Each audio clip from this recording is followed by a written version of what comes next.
欢迎，嗨，各位。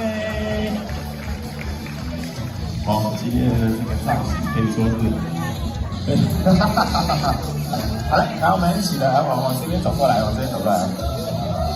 哦，今年球季有备而来了，来，我们欢迎。哦，你还认得出来他是谁吗？来，我们要我们来，再快一点。好，来，停，好，我小强，好，停这边。你们要先拍照吗？先拍好了，好不好？好，我们先拍，没关系。等一下，对，拍掉了，对，让他认识一下。他好可怜哦，因为他嘴巴一直咬着那个竹子，然后泥豆腐，所以他不能讲话，超可怜的。可是我觉得他超可爱的。来，我们，好，来，等一下，我看一下，再靠近一点，就是来，再。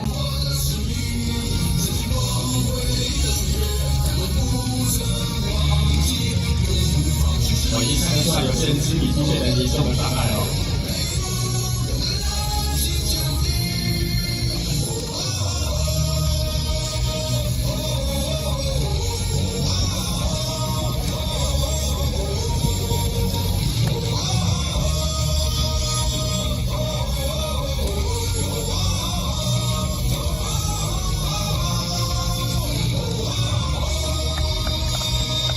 兄弟精神。一起来！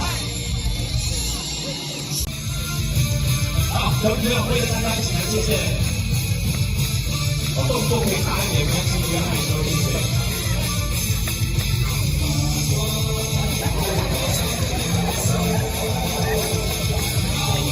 有人很认真，有人很认真。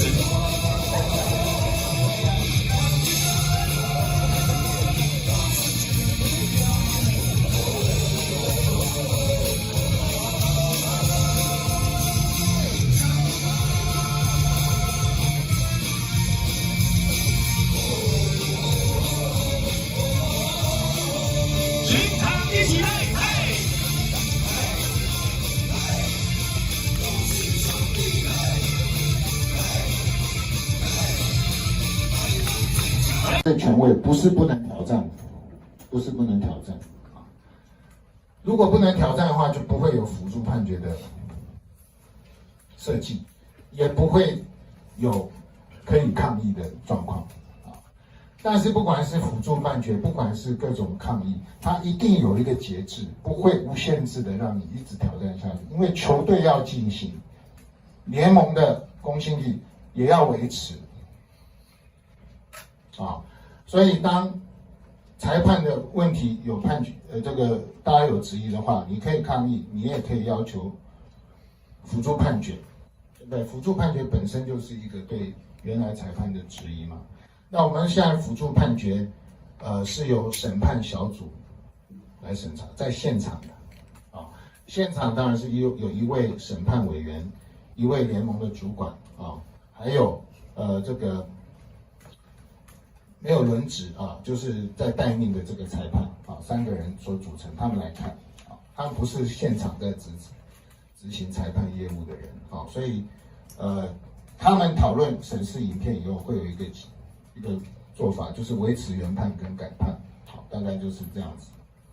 好，那依照联盟的规章也很清楚，你挑战就是挑战